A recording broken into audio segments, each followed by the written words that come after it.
You're good soil, brother. I just wanted to let you know that. That's why And I'm what? good soil. Why you say that? See, why do I say that? One, you are hungry to not just be wealthy or rich. You're not hungry for that, right? You Yeah, hungry to change your family's tree.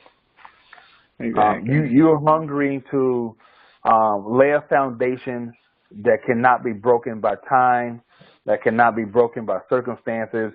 The economy won't affect your household. You're good soil. You want to lead your house, and by leading your house, you're going to be leading your family. And by leading your family, you're going to be leading your neighborhood. And by leading your neighborhood, you're leading your church. You're leading your community. You're going to lift up so many people as a result of this process of taking this. I don't. So I'm looking at this as more. I'm not investing just in you. Yeah. I see, because of who you are, I see how I can clearly see the future and how you're going to shape multiple families out of this process, with these processes, multiple. So I'm looking at this as training someone who will change communities, and even if your vision of wanting to have build a community, like literally, like build a community. You want to be, Yeah. like, all of this is just preparing you for that. And that's just a piece of what other things you're going to accomplish.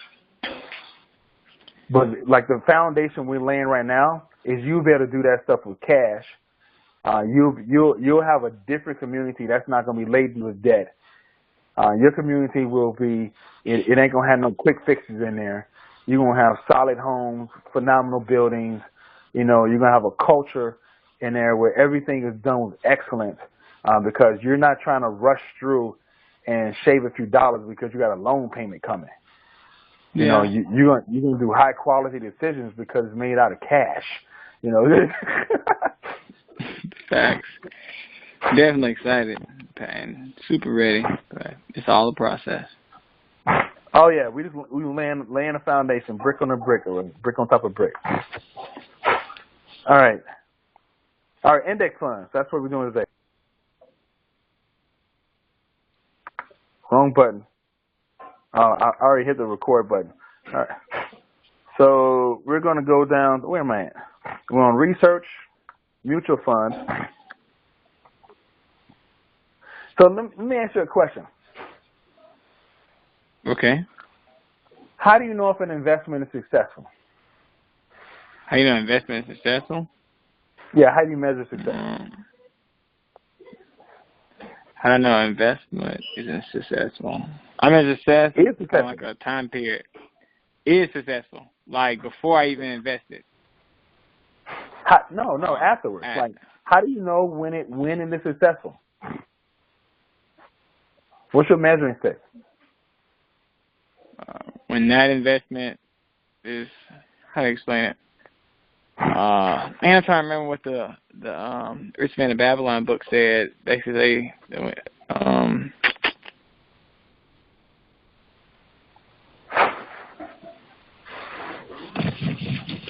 I don't know how to explain it, but my measuring stick is that investment is growing. I'm not growing. I want to say multiplying, and as it multiplies, the investment of that investment multiplies. So let me help you simplify that. Okay. So this is going to be key. So we're going to use the Bible to measure success. Okay. Okay. When you know the good soil parable, correct? Yes, sir. What are when the good soil produced, what was the 3 measuring sticks? It produced 100-fold. Yep, that was the best. What was the next one? Second best. I'm not really read this, baby. All right, I'll give you the answer. The second best was 60-fold. 60-fold? Yep. The third best was 30-fold. Oh. So it said when you have good soil, it will produce 100-fold, some 60, but some 100-fold, some 60, and some 30. So let me give you a very clear measurement of what success looks like. You invest $100. Oops, how did I do that? You invest $100. When it gets to 10,000, that's success. You got a 100-fold. You got a 100-fold increase. When so that's the value part. So you have an investment. So that's your best investment. That's you invest $100 in another one, and it grows to 6,000. When I did all right.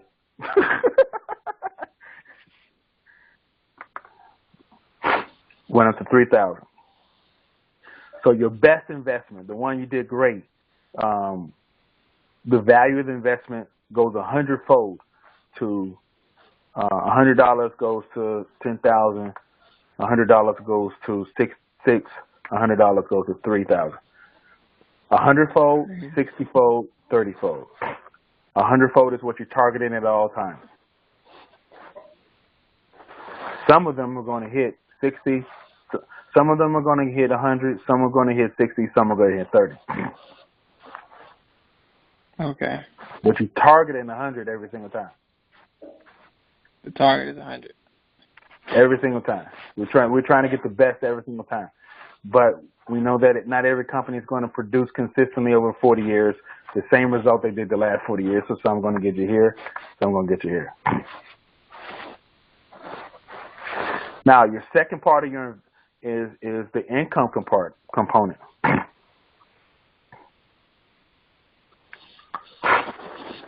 If it starts off with $1 of income that it produces a year, then your measure of success is it goes to 100. So that same investment that's producing actually I'm lying to you in this one because our measuring stick is usually our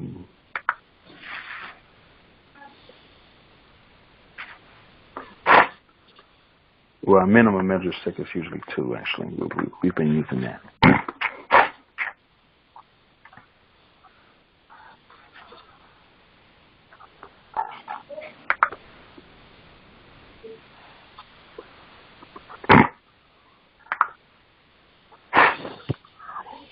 All right, so if that thing is producing $2 a year in income, that is sprouts up, your first measuring stick is 100-fold, and it goes up to $200.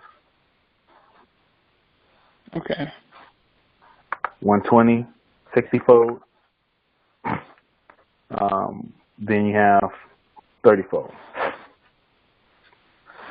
So what this is whatever dollar amount you invest in, you want 100-fold. So if you put $1,000 in, then you want 100-fold off of that. If you put $10,000 in, you want 100-fold off of that. It doesn't matter. So it's whatever dollar amount you invest in it, you're looking for 100-fold increase. Yeah. Whatever income is producing off of that investment, you're looking for a 100-fold increase Understood. on an annual basis. So if it's producing $20 a year, you're looking for it to multiply by 100. When can it get to $100?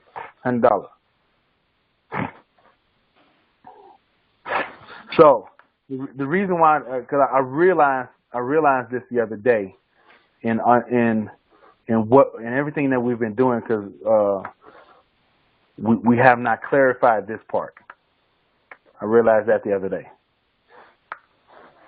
in one of our discussions is we have not clarified. We didn't clarify this because you need to be able to very clearly articulate, just like that. What's your measure of success on investment? It goes up 100-fold. What? If I invest $100, it goes to 10,000. Oh, okay. Okay. Makes sense. The income component of it is whatever income is producing on it. I want it to go up by 100-fold.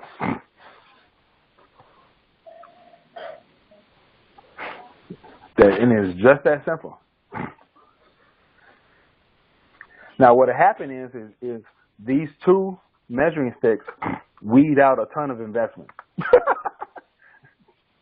Indeed. Because a lot of them ain't going to be able to do that. Most of them ain't going to be able to do that. You're only going to get a few occasionally over time that would do it.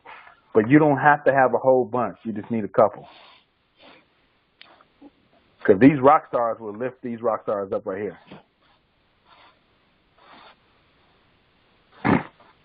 This is having LeBron James on your team. You don't need many of them, but if you get 2 or 3 of them, oh my God, Yeah, you're right. 2 or 3 of them. One of them can get you to the championship. 2 of them will make sure you get that consistently. 3 of them, you ain't never losing again. All right, so did I explain that okay? Yeah. So successful investment goes up 100-fold. It's 2 parts. 100-fold. Yeah. Measure successful investment goes into 2 parts. Now here is the variable component, right? Now that is my success of an investment.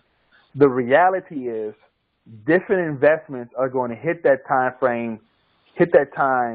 at different times. Yeah. Because some investments have the capability of getting there faster than others. So an index fund, by its definition, will be a little bit slower in getting to 100-fold than an individual stock investment. But it will get there.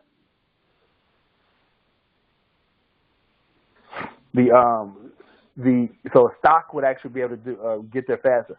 Now, real estate is the same thing. You have different components, different types of real estate investments that will be able to get to a 100-fold increase faster than some others. There are some real estate investments that will almost never even they will never get to 30-fold. They just can't. They just can't. It just won't. I got the ability. They don't have the ability. Now, here is to go back to the stock investment and to go back to index fund investment and any other type of investment which we have. This right here is what we've been measuring as book value. Okay. When it goes up, the value of the business. This is not the book value. This is actually investment value. But what you're actually looking at is when you have 2 things happen with the business, with the investment. Okay, the value of the investment goes up, and then also the value of the increase the income goes up along with it. These two components together, put together, put out a term in its simplest form. Is what they call just in its basic form, a very simple form. I am not spelling this correctly. Intrinsic value. So intrinsic value is harder to measure, but with some businesses, because what you're saying is, so a book value or the value of the investment is very easy to measure when I invest $100 and it goes up to 10,000, right? It's very easy to measure. Yeah. It's also very easy to measure if the income goes up from $2 to $200. That's easy to measure. But intrinsic value is those two combined create a value together that separately they don't have. So if the investment produces 100-fold, like rule number one, that's really what he goes for, right? He goes for that value he wants to. He's looking for increase in that way, right? Okay. Well, that's phenomenal. That's great. That has value. But I can also invest in another business that produces the income, but never really gets up in value. So it can produce the income consistently over time, but it's never really going to double. It might take 300 years for it ever get to 100-fold. But it's consistent. So but it's consistent. But that's a different value, right? But combined, those two things combined, a business that goes up in value from the investment and it goes up in value in the income component that produces the income, that's a deeper value. They multiply each other. They don't add to each other. They make that investment extremely valuable. In financial terms, they call it intrinsic value. Something that is slightly harder to measure because it's a combination of factors that together make it stronger than if they were separate. So the value of a business that can double combined with the value of a business that can increase income combined, that business is extraordinarily valuable because you get both. All right. Did I explain it okay? Yeah. All right, so with our index funds, what we're looking for is we're going to be looking for this is the same as with valuing businesses for stocks. Is we're looking for the income and the value growth, both. Sounds good? Okay, that sounds good. All right, so you ready? Yes, sir. Okay. So the number one thing now to take away from do you know what an index fund is? Let's start at a little bit at the beginning. I don't really know what index fund is. I kind of think index fund is basically similar to like a mutual fund where they have certain stocks in there. They got to meet certain standards by that index fund. Yep. Well, so you are 100% correct. The index fund is like a mutual fund because it is one. Okay, that makes sense. So a mutual fund, an index fund are fundamentally the same thing. They are just a list of it's not just stocks. They could have bonds, They can have a whole bunch of other different stuff inside of it. Okay, it's what they call marketable stuff. So securities, so things you can invest in. So a list of things you can invest in. So, but most of the ones we're going to do are going to have stocks and maybe some bonds inside. Both a mutual fund and the index fund are the same thing. They're a list of things you can invest in. Basically it, okay? The difference between the two is a mutual fund is managed by a person that picks the investments on the inside. And a mutual fund has a portfolio manager that picks the investments on the inside. Okay. So this person says they're going to build a mutual fund that is going to have, just as you said, meet some type of criteria. It's 300, 300 of the top companies in the world, based upon their size. So you have the top 300 companies in the world. And so he picks a list of investments that fit that criteria.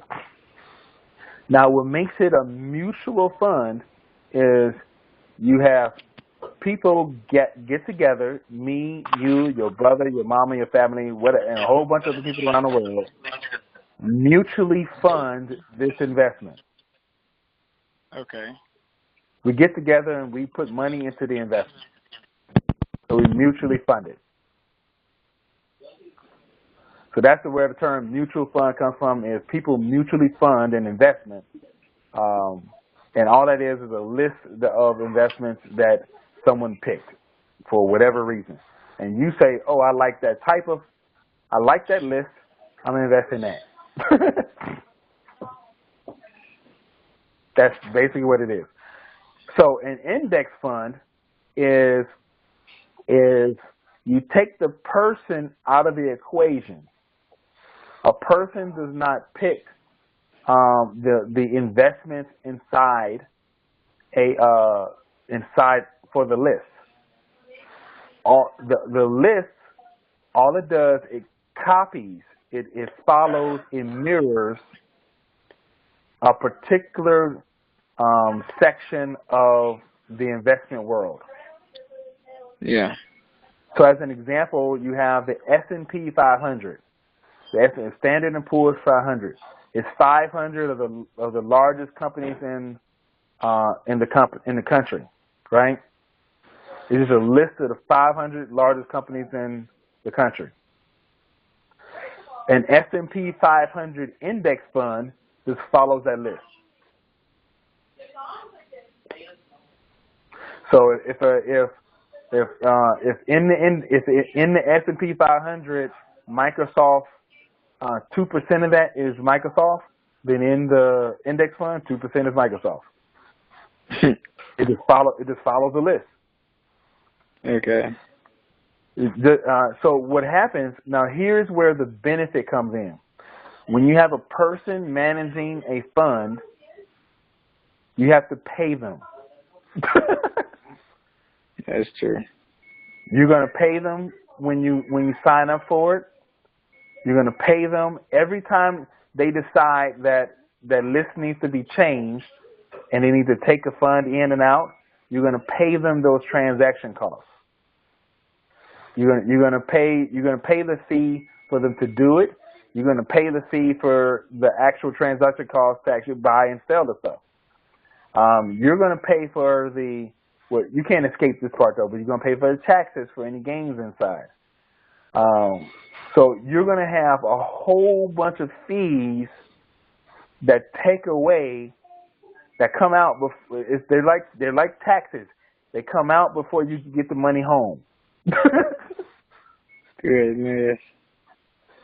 So what happens is when you have an index fund, you still get the benefit of all these wonderful companies and the benefit of all investing in these companies, but you take that person out of the equation, and instead of having a 40% tax rate, now you have a 15 or 10% tax rate. You have a much lower tax rate, so you get more money comes home, which brings more money to invest further. So your gains are greater because of lesser fees.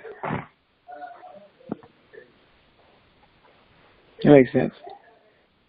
You got that? All right, so Yeah. we have there literally are just a few criteria for selecting your investments. The number one thing you need to understand is what a mutual fund was. Two is why the difference between the index fund and the mutual fund, and what's the big difference. And the big thing are the fees. So the number one thing you're looking for is to lower fees. That's the number one thing to make this a powerful investment. Then everything else is what you already know. Is you're looking for the best dividend producer that's going to grow consistently over time. Everything else is what you already know. All right. So what we do on here is we have the first thing we do is check this right here. Is with no transaction fee funds only. So that means that I don't have to pay a fee up front to even buy this thing. Good. All right. Okay. We're going to keep our expenses in the average range. That takes it down, that cut off half, because the rest of them had high expenses. And then we just see the results. Now, what we're going to do real quick is we're just going to go through and filter through a few investments. I mean, we're going to filter through over here real quick. So active investment is an actively managed. This is a guy actually making the decisions. We want an index fund. So that went down from 1,700 to 89.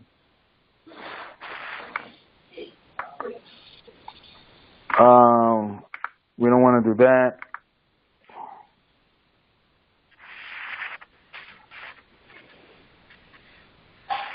All right. So what we don't want a new fund. We want one with a proven history of at least 5 years, because we need a track record and able to measure, the potential for success going forward, right? Okay. So inception date is the date that the fund started. So I want to start one. I want to have one for at least 5 years of record. Now, so that went from 89 down to 66. Minimum investment. I don't want to have to pay much to get into it. So I don't want to. I would try to get that. I don't know if I can actually make that zero. I can. I think that works. I'm not 100% sure if that works. But so one of my best things, I want to be able to get into it, especially this is for your brother. Yeah, younger brother. Yeah. So even for you, if you want to do this too, $0 to get in lowers the barrier to get into. So now that brought it down to 38 types. Okay. So what we've done, we've taken the active part out of it, so it lowered the fees. Index fund, we said we don't want any rookie index funds. Minimum investment, we want it to be zero. So that lowers the barrier to entry. So he can literally get started with $50. Okay. Then we want income. So I wanted to have produced some type of dividend. Not looking for it, not telling it how much just yet, but some type. That just knocked off one of them. So fundamentally, all these ones that are left are all producing dividends, low expenses, and have been around for a while, so we can measure their performance over time. So what's the difference? What do matching funds mean? Matching funds and then all matching funds. Matching fidelity funds. I'm sorry. And then right here. Show me where that's at. It says overview. When you scroll down, underneath that it says compare. No, my bad. So after overview, when you look down, it says compare. After that, it says matching Fidelity funds. Then it says match all matching funds. Yeah. So Fidelity is trying to sell you their funds first. Okay. They want you to invest in theirs first, and down here you'll find index funds that are not from Fidelity. They'll sell you other people's funds first too, but they want you to invest through Fidelity first. Okay. So this is some other companies: QS, S&P 500, iShares, Russell 2000. So, but all these are Fidelity funds. So they just showing you the best Fidelity funds to invest in. Did I explain that okay? You explained it okay. All right, fantastic. All right, so real quick. So this is what we do. We sort it by 10-year. We want the best 10-year average.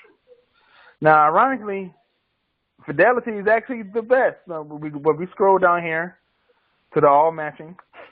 At the top here is 8. This is a 9. Look at this record. 19% growth. That's pretty good.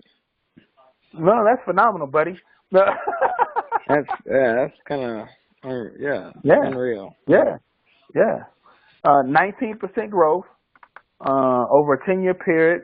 Now this is a 5-year period. This is a 3-year period. This is 1 year, and this is year to date. So this is in the last year, it has grown 20%. So it's killing it. It's killing it. Now this is the reality. Okay, the reality is we've been in a great market for a long time. So and they've had a little bit of a downturn, but none of these have experienced any real downs because we came out of we're in 2019. So this is now measuring from 2009. The recession was in 2008.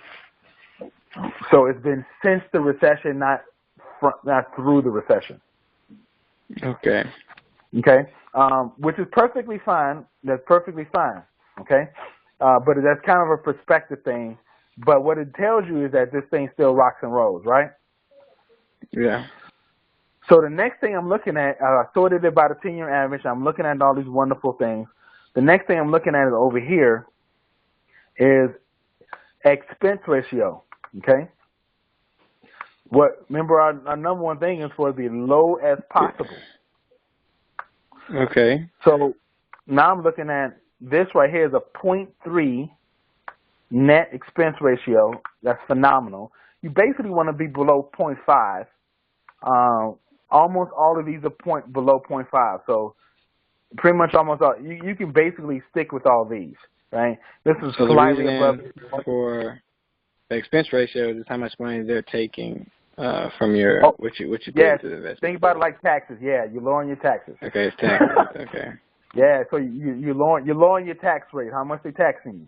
So the lower your expense rate, the higher opportunity for this to push up for you individually. Okay, but like I said, your general benchmark is you want to be below 0.5. All of these are right around that range. This one is ridiculously low. 0.015. That's ridiculous.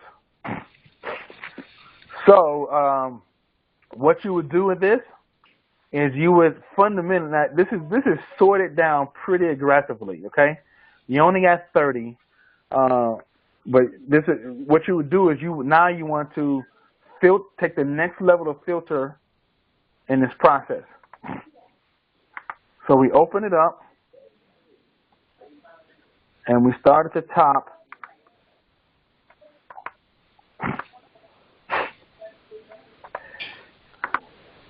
Now, I'm going to be perfectly honest, okay? These 37 investments won't change much for the next few years. So if you go through this with your brother, and I would actually advise go through the 37 investments. Well, I wouldn't go through 37. I'm lying to you. I cut it off. Top 10, top 20. Yeah, at the maybe the right below 15% growth. So I would take it down from here to here, down to iShares. I want a 15%, 15% 10-year growth. It's kind of like the base. So I would go through and I would go through each one of these with what I'm about to show you. Okay. Yes, sir. And what you're doing is you're looking for no more than 2 to invest in at the beginning until he builds up his income. Then once he builds up his income, then he can invest up to 3. But then, once he gets more income, then he can expand it further. But for the most part, he probably never, or it'll be a very long time before he have more than 3 index funds, because the top performers are not going to move from being top performers very much. So here we go. So this is inception since 2003. So you got it's been around for a long time. It's got a long track record. Long track record. Okay. And so this is so that's important. And the reason why, so I'm getting ready to show you right here, life of the investment. So over the life of the investment is 10.62. So since 2003, so that is through a recession. That's pretty Not good from. through a recession. Hit That's the benchmark. Yep. And that so now we look at 1997. Yeah, that got some history on it. Life of it, 11%.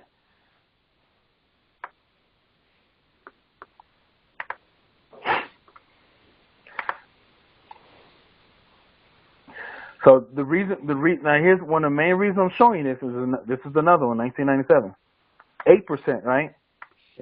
I'm not. This one suffered a little bit. The 1 year is a little low.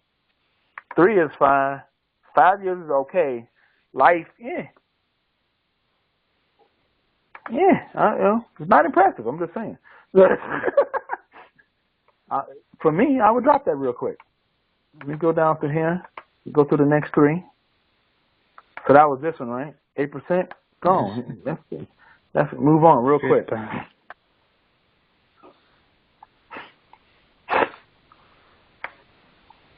Life.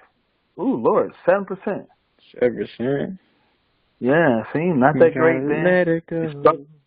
Struggled a bit through the recession. Yeah, I'm drop that. But yeah. Remember, I'm only looking for 1 or 2. So I don't. All I need is a little Brian James, brother. Yeah, that's right. That's all I need. All I need is a little Brian James. So life. I'm sorry, I didn't look at how long. 1988. So that's a few recessions, right? That's not just one. Right there, yeah. That's a few recessions. That's consistency over time with that one. iShares, 1993. So 9%. I got some that's more than 10. All right. We'll pop a couple more. Actually, you know what? We ain't got that many of these. How many's left? 1, 2, 3, 4, 5. We'll go ahead and do these real quick.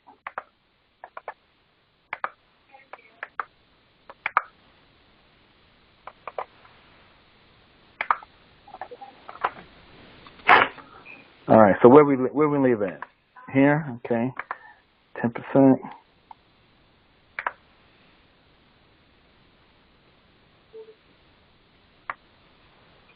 $19.91. Oh, I didn't even look. I'm glad you looked. And 9%. Once again, yeah. You ain't LeBron James. I need some LeBrons in here, man. Good Lord. 1985. We got some second stringers. All right, 10%. We'll do that. 1997.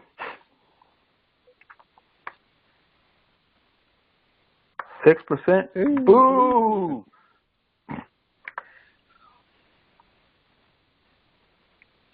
1998. Still boo! All right, one left. Now remember, this is bottom of the barrel and the percentage gain over time anyway in the last 10 years. 1997. Yeah. All right. So now what we got left is we got 1, 2, 3, 4 that are phenomenal in a lifetime. So they're phenomenal in the 10, 5, 3, 1, but also lifetime. Okay? Now what we did was we just took 2, 4, 6, 8, 10, 11 potentials, dwindling it down to 4. No, I'm lying to you. We did 3,700 and some odd potential investments, whittled it down to 4 in 4 minutes. Hello. If you take away the teaching component, that's how long it took for us to get to this part. All right, so the next part is now we want to, so we looked at the value component. Now we want to look at the income component. Well, I'm lying to you. Let's look at two things. One is this right here, the NAV. The NAV is how much you got paid for it. So it's $103 a share. $60 a share. $60 a share. Where are you? $100 a share. $51 a share. All right, so what this did was just rearrange them. This right now is number 1. This is number 2. 60. Oh no, that wasn't. Where was the $60 one? Right here. That one. This is number 2. 3. 104. All right. And you remember why? Because you can, the less it costs, the more it doubles when it comes to dividends. Yes. You can buy more shares over years. More shares produce more income. Yep, for the dividend component. Absolutely. So to lower the price, what that did was just made that a bigger dog. What's the minimum right, so that you gotta put in? 0? Oh yeah, these are all $0 investments. So you literally take $60 for this one, well $50 for this one to get started. So this one, the distribution schedule is quarterly. Quarter. Okay. So every quarter they pop out a dividend. Now this is right here. Do you know the difference between capital gains and dividends? No. Okay, so the capital gain is specific to index fund world in the sense of if the business produce a profit, if the inside the investment, inside the index fund, if they produce a profit, they have to give the profit to you. Okay. So if the investments inside produce a profit, they have to give it to you. Okay, that's capital gains. So what it is this dividend right here is the same dividend that Microsoft is going to produce. Microsoft, Apple, that dividend is what's coming out inside here. Okay, that's the same one that you looked at when we was measuring the other companies. This is on top of that. So what happens is per share. Now look at this. Per share. $13 per share. $14, right? Per share. So you got 9 cents per share here, $14 per share here. $15. But this is once a year. Yeah, so this is once a year. Okay? It's been growing. The reason why what you don't do is you don't calculate this into the equation. Because it's only in the profitable years that you get this amount. See, it changes every year. It switches up every single year. And so these 2 years, they had significant profits. So that money got pushed back into you as an investor. Now, when those happen, it's gravy, because literally, all you have to have is 3 shares, and you bought another share instead of 9 cents per share. So it multiplies your ability to increase your income. This pushes up that 100-fold really fast on both sides of the equation. All right. So you got the dividend component here, 9 cents, and capital gains.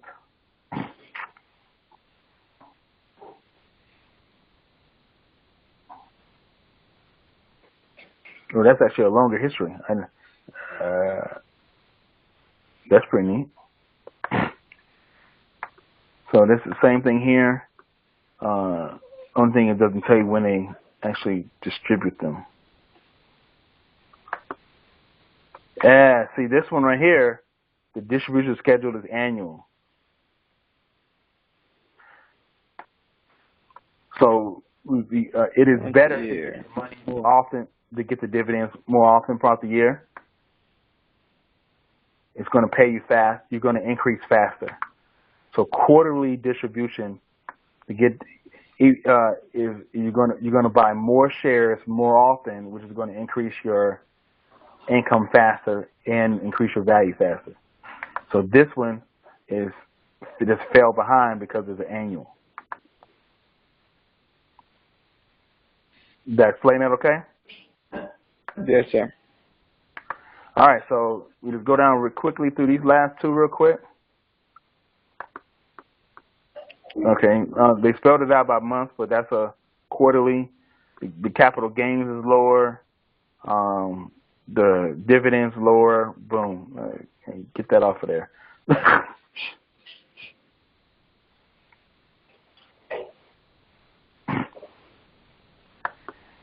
All right. Semi-annual. January and December. That's strange. What? January and no December. sense. That's a strange. month back to back.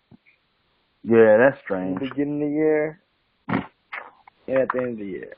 It makes no sense. Yeah. All right, so here's number 1. Boom. Here's number 2. Boom. We just walked through it. It was just that simple. Now, I did a lot of teaching through this, so it took that time. But the reality is, the decision-making process in whole would take about 15 minutes. My question is, you don't really have to, do you have to even watch this? Is it like nope. Every 2 months, every 3 months, or you just put it in there? You ain't got to do it. No. You don't have to do that. Because now here's the reason why. You built your confidence level up on this investment in multiple ways, right? You looked at the 10-year average. How long it lasts. Okay. 5 years, 3 years, 1 year. Then what you did was we looked at the lifetime average of this joker, right? So we're confident in the lifetime average of this investment. It's been producing for a very long time, right? Then what we did was we looked down, and it's going to be inexpensive to get into, right? We already know it's low expenses. The last thing, I didn't show you this, it's kind of bonus information. It's not critical but the other qualifiers kind of already do this.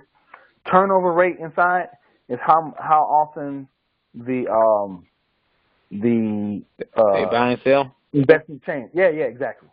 Perfect. Yeah, exactly. Which contributes to the low expense ratio. Okay. Oh, this one actually is $1,000 to get into.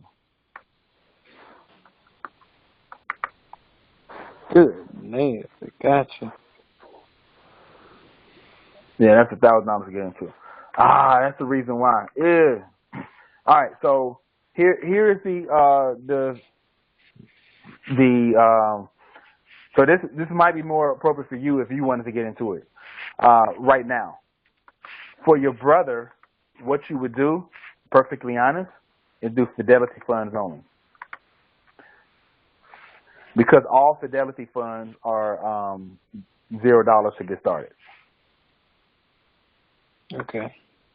So it wouldn't be 100% the best fund for him to buy into because of this $1,000.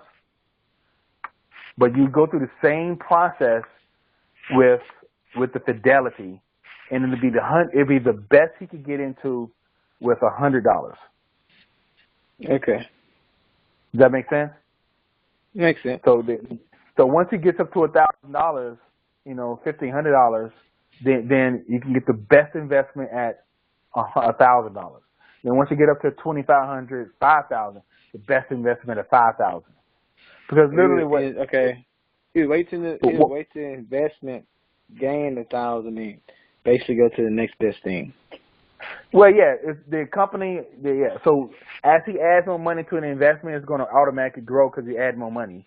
The investment is going to grow naturally because we see 19-20% increases, right? It's going to grow naturally. Then you have the dividends inside are going to help to speed up the growth. So you also get the income component as well. So it's going to grow, right? So you have the fact that you're adding money to it, it's going to grow naturally, and the dividends are going to grow with it as well. Now, here's the reality. All investments go up and down. All of them. It doesn't really matter. Every single one of them go up and down. The reason why we looked at it in this fashion was more of over time. So if you look at the summary of even this one that's the best one, it had some downtime. It went down here, then went back up, then went down, back up, down, up, then went up, down, down, up, down, down, up, down, up. It's a roller coaster, brother. So that's why you don't want to look at it every couple months. You look at it by, every 6 months or so, and you get a general trend. But this is a long-term investment. It's a long-term investment. Here's the side note, okay? Here's the side note, and kind of the cream of the crop. Now, this costs how much to get into it right now? $50. $51.81, right? So if the market goes down, what's going to go down? That price. Which means he could buy what? More. At a lower price. So we're picking it because it's a phenomenal investment that is over how many years is that? 95, 2005, over 30 years. It is almost 40 years of knocking it out the park. Knocking out the park. So when the investment goes down, you have to look at it like, oh, my favorite cereal just went on sale. You buy more. You buy more. You buy more of it. You stock up. Because what happened is, while it goes down, you buy more. You're also pushing your income what? Up. Exactly. So that's the emotional component you have to kind of mitigate during the early stages of the investment. Is when it goes down, you got to look at it like it's going on sale. Your favorite investment just went on sale. You buy more. Yeah. All right. So the number one difference you would do with your brother is you would pick Fidelity funds only. Once he gets across $1,000 of capital available, if he wants to, he can expand out and look for something else. Once it gets past $2,500, that opens up to 90% of new index funds have a $2,500 barrier. So that'll open up even more. And then once you get past that, it'll open up even more. So the more capital basically just opens up more opportunity for investment. Any questions? I already asked most of the questions I had. Seems very simple and fairly easy. Something that you don't have to really look at. He's definitely gonna be motivated to make more money. He's already he likes to save money. Yeah. He don't play with his money. Well, now here's how you keep the motivation going, okay? What you're monitoring is you don't monitor the growth of the value initially. What you monitor is the growth of the income. Yeah.